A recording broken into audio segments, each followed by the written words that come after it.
system. Okay, and even though there are more political parties than just two, there are two dominant parties in American politics. And I'm not trying to insult your intelligence, but it's the Democrats and Republicans. Right? If you want to support a minor party, that's great. Okay, but there are only two parties that realistically get any support, and that's the Democrats and Republicans. Okay, why do we have a two-party system? Why is it not like, why do we not have multiple parties that compete for elections? Quinlan, you think you know? Because our system just turned out, it's sort of designed to cause this, but at the same time, it wasn't intentionally designed, but it was a result of how it's designed. Because like, we need somebody to be president in order to get to a flat majority. The only viable way to do that is through a two-party system. All right, you're getting on the right track there. You're close. Our election system helps to ensure that there's only a two-party system. There's only two major parties. Okay, and our election system is what we call a winner-take-all system, or what I like to call the Ricky Bobby system. Because if you ain't first in our elections, you're what? You're last. Thank goodness people still get that pop culture reference. Okay? If I'm running for office for United States Senator and I'm running against Bailey over here, and I literally win with a grand total, let's say I have 50,000 votes and she's got 49,999. I literally beat her by a single vote in the election, right? That means I get the Senate seat, and what does she get for finishing second place? Nothing. One of us is going home a winner, and the other one's just going home. Okay? That's the winner take all system. Whoever gets the most votes in the election wins the seat, and second place gets nothing. Right. Now, here's how that contributes. Now, the winner take all system is problematic for a lot of reasons, but here's how that contributes to a two-party system. Let's say in the room right now there's 7 of us, okay? And let's say we're all running for United States Senator. And let's pretend that there's no parties involved, all right? So let's say we all want to be United States Senator here in West Virginia, and there's 7 people running, all right? And here's the deal, though. In any group of people that are running for office, there's always somebody who's like a front runner, all right? There's always people who are like the odds-on favorites and people who are not as popular. So let's say, like, for example, I'm a little bit older, so I have more connections than you guys, and maybe I know how to talk to a crowd a little bit better, and I've got a little more polish to me, and so I have that advantage. Quinlan is a young guy, but he knows a good bit about politics, and so does Ben. Kate, she's been around a while too, and she knows people because her dad knows people, and so she's got a lot of connections. All right, and all of you have some type of advantage, but let's say when it comes right down to it, me and over here, Sydney, are the two candidates that poll the best. So they do a public opinion poll, and here's what happens. They do a poll, and they're like, oh, Scalise has about 30% support among the voters, and Sid's got about 30% support among the voters. And then the other 40% is split up among you 5 people. You're all polling at about 7 or 8%. Okay? Will people vote for any of you all? Why not? We're the front runners, and they're like, hey, I would love to vote for Ben. It turns out he and I have everything in common. I think he'd be great. But in a winner take all system, who do you know are the only people that really have a chance? Us two. Okay? Us two, the ones that are polling the best. All right? And that ends up leading to two parties. People from the same two parties win, because let's pretend for a minute that I'm a Republican and Sid over here is a Democrat. Okay? A lot of people might want to vote third party, but they're like, hey, the two major parties are the only ones that really stand a chance of winning. Okay? And people will do that. Like, they may like a candidate. They're like, well, Ben's a nice guy and I'd love to vote for him. But since he doesn't have a chance to win, I'll look at the two most popular candidates and I'll vote for whichever one I think I identify with the most. And so, Ben, I'm probably closer to Ben's politics than what Sid is. So, anybody that would vote for Ben, a lot of them are going to end up voting for me. Sorry to steal your votes, bro. Quinlan, question, comment? You also have like I see this a lot like bandwagon effects in American politics. Like as soon as somebody starts getting ahead, then everybody, even if they don't really support them a lot, jumps all over. That's true, but that's not like that happened almost anyway. But this is leading us to the two party system here and this mindset. because ultimately, and there's even a term for it, and you can look this up if you want, but you don't have to remember it. There's a French guy, and it's called Duverger's law, and it basically says that people will go with one of those two popular candidates because they believe they have a chance of winning.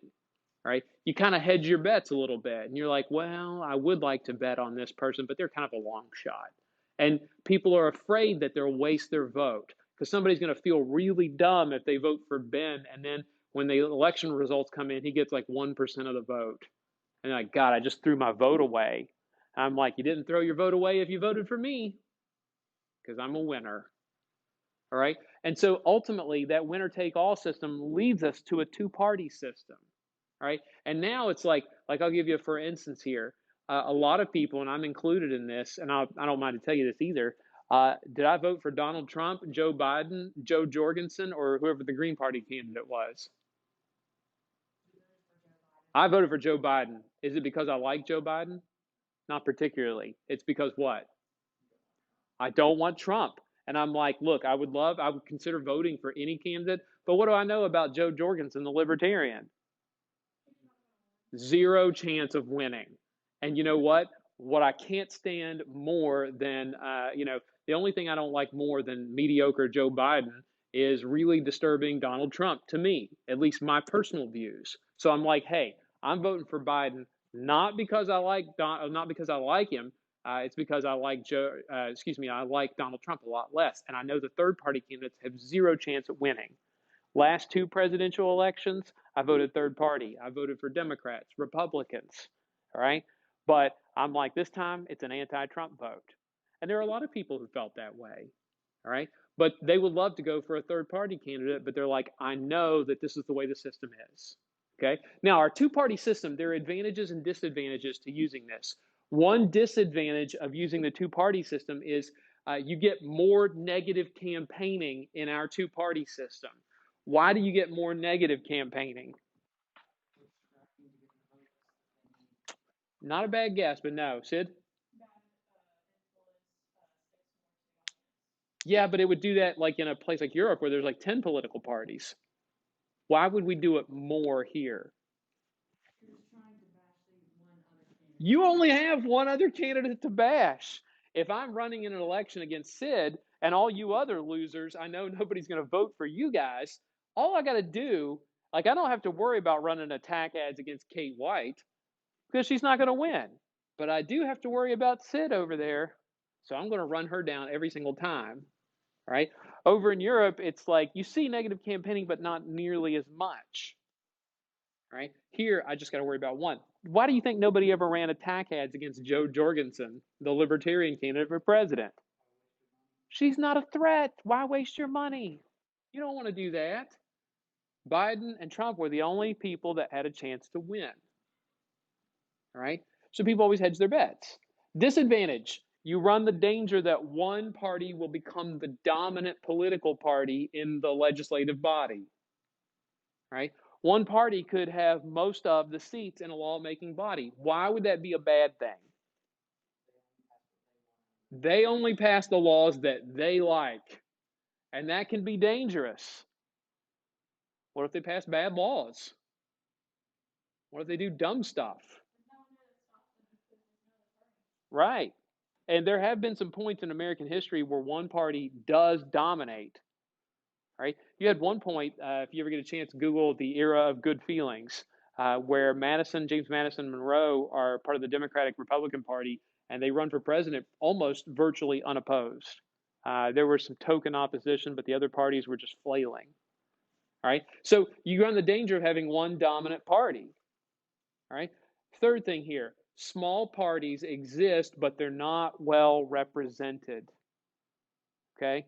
They don't get well represented in our government. I say this in a nice way, and I don't want to be overly cynical, but in elections for Congress and for president, do third parties ever win? No, they don't. They don't win. All right? But here's the thing, though. Jo Jorgensen, even though she didn't really stand a chance, she still got like 1.7% of the vote. All right? Do those libertarians who are voting there, do they ever really get anything for the votes that are cast there? No, it's a winner-take-all system, and they're not even close. So they're never really like their views don't really get represented like you would hope that they would. all right? Because they don't have any friends in government, sir.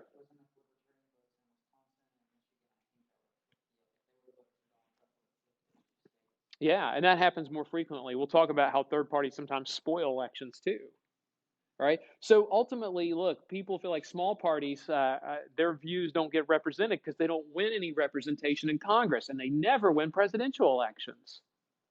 All right. Last disadvantage here, there's the perception that voting for smaller third parties is a wasted vote. Right? Or in some cases, it's almost like if you vote for anybody other than the winner, it's a wasted vote. Like, think about this in West Virginia. Our 5 electoral votes in the presidential election, they go to whoever got the most votes here in West Virginia. And was there any doubt about which presidential candidate would win the Mountain State? No, we all knew Trump was going to win. He gets like 68% of the vote.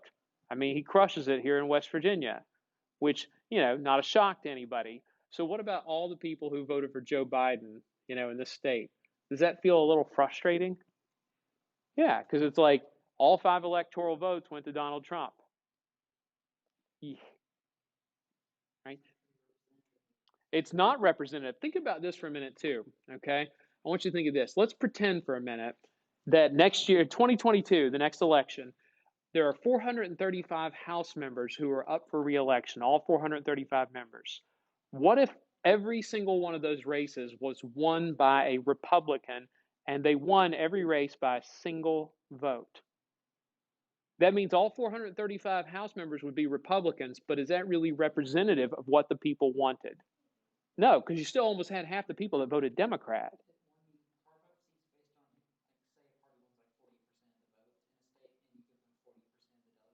Yeah, but see, it doesn't work that way. Like, for example, here, United States senators, it's a winner-take-all system, and it's like, hey, you get 60% of the vote, you get the Senate seat, the one Senate seat. That's it. Now, we're going to get to what you're talking about in just a second. All right? Our two-party system, there are advantages. Okay? One advantage is there's always a majority party.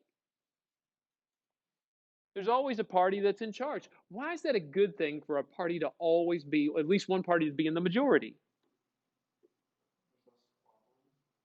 And so there's always squabbling. Something will get done. Okay? Maybe it's not the best policy, but something will get done.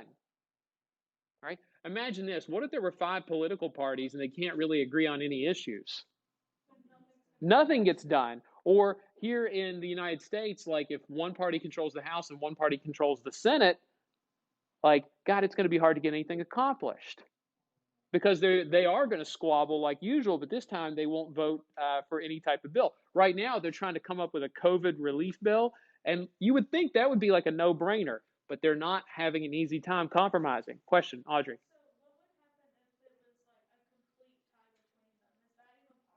In what?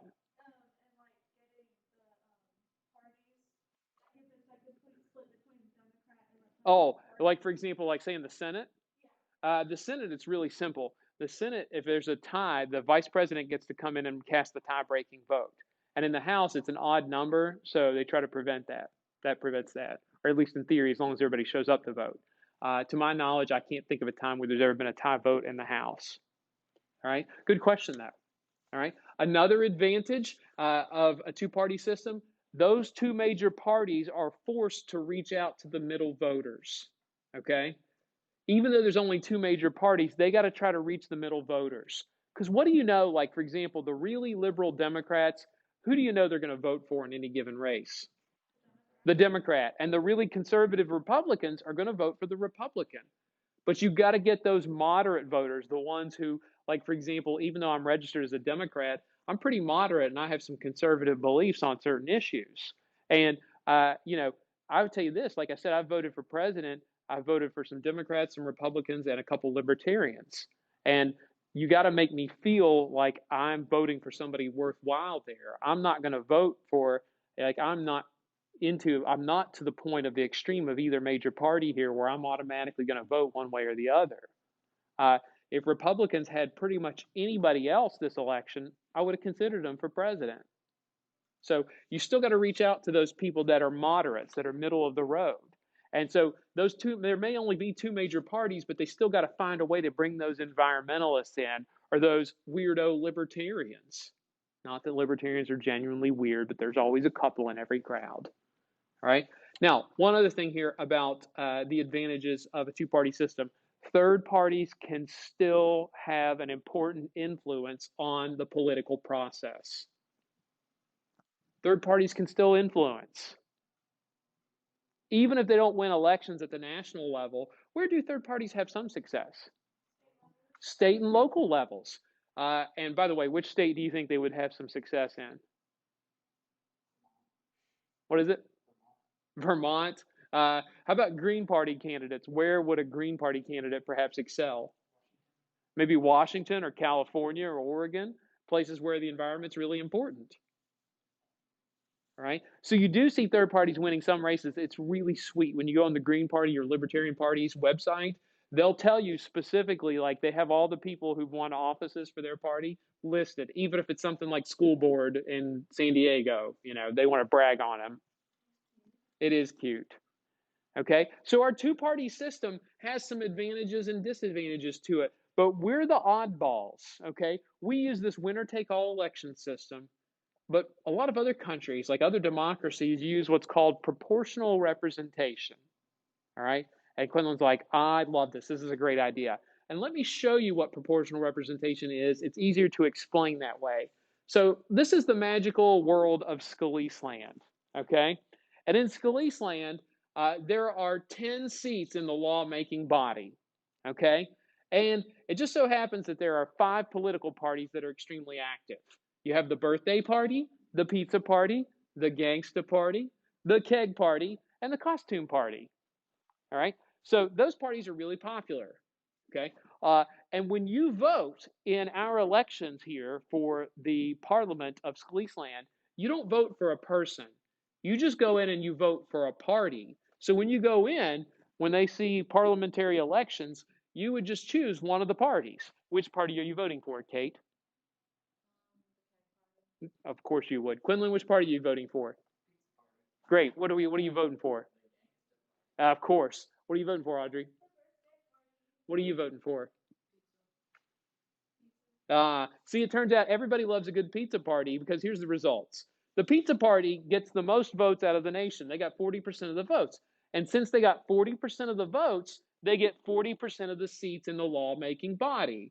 Keg and costume parties got 20% each, and the gangsta party and the birthday party got 10%, so they get 10% of the seats. All right?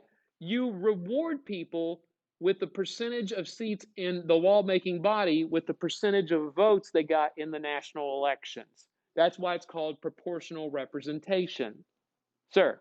You know how I think it's Nebraska and Maine give out their congressional districts based on, is that a form of proportional? In a way, yes. That's a good example. We'll talk about that when we talk about elections next chapter. The lawmaking body here, and notice this is important too. What does it allow even the last place finishers to do? They get a part in the decision-making process. Look, the birthday party and the gangster party aren't popular, but at least they still get a seat in the lawmaking body. And a lot of times you'll find too that, like the pizza party, they got 40% of the vote, but they didn't get a clear majority, which means what do they have to do if they want to get anything passed through Parliament? They got to work with somebody else. Pizza and beer supposedly go together, so they could work with the keg party. All right, and that way they'd have 6 out of the 10 votes in the lawmaking body. Now, obviously, when you do proportional representation, the numbers are not nice and neat like this, but this is just an example. Okay, and so even small political parties still get some representation in the lawmaking body, and this is more indicative of what the people want. All right, sir.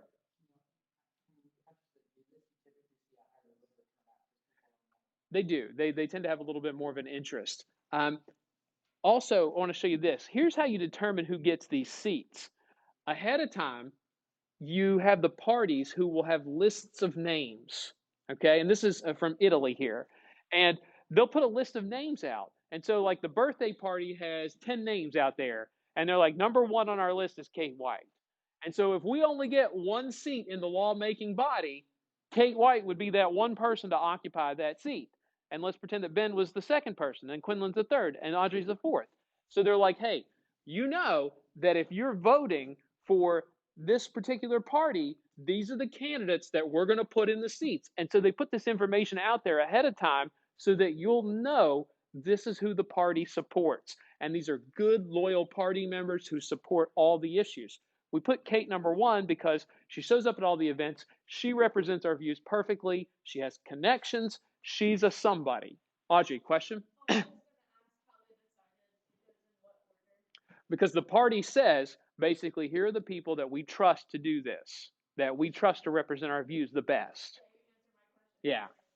Now, let me show you how this works out in certain countries, okay? Certain lawmaking bodies. This is the German Bundestag. There are 709 members, all right? But when you look at this group, there are so many political parties represented, and these are the ideological parties, not the umbrella parties like we use, okay? These, like, for example, I love it. They have a group that's literally just called the Left in Germany. It's a bizarre world. Okay, you got the Greens over here too. You have the Christian Democratic Union of Germany. You got the Christian Social Union in Bavaria. And so all these different people essentially, or all these different groups are working together in the lawmaking body. And everybody gets some representation. All right. And even this party, okay, it says they're founded there, wow, it's founded by editors of a satirical magazine. All right. And so everybody gets some representation. Now, what's happened here is you've seen that the union groups, the two Christian union parties, plus this party here, the Social Democratic Party, they work together to form a solid government. Like when these three groups team up, they've got 398 of the 709 seats. All right. So they team up and work together. All right. You also have what they call the opposition. That's all the other parties. And they use a form of proportional representation here. You go to Israel, they have what's called the Knesset. And the Knesset is 120 people. And you look at this, it's got all kinds of different groups represented. I know. Look, they literally have a group called the Blue and White. I'm like, God, it's a centrist and liberal political alliance, which is really fantastic. The Likud Party is the dominant party there. But what's really important, if you look at this, some of these groups right here, like what's called the Ra'am Party, it is an Arab group, an Arab political party in Israel. Now, the Jews make up the predominant, like they're the biggest number of the population there, but there are Arab citizens of the nation of Israel, and they form their own political party. And even though they don't make up that many people, they're still able to get representation here in the lawmaking body. All right. And this way, like I said, you got to have these groups working together, and they all have different ideas about what should be done. Okay. But they work together. And, like, for example, the government, the party of the government here, the majority, they've got all these groups working together against an opposition.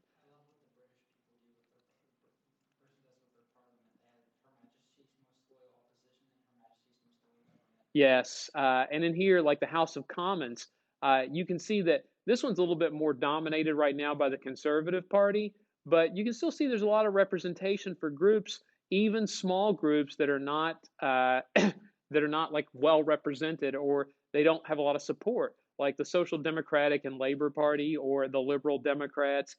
All of these, and there's even a Scottish National Party who they want to. A lot of them want to break away. But the idea is that even minority groups get some representation, and this goes against, or this works with what the people really want. All right. And so ultimately, this is more in line, at least with, or representative of what the people want. And that's how proportional representation works. Audrey, question?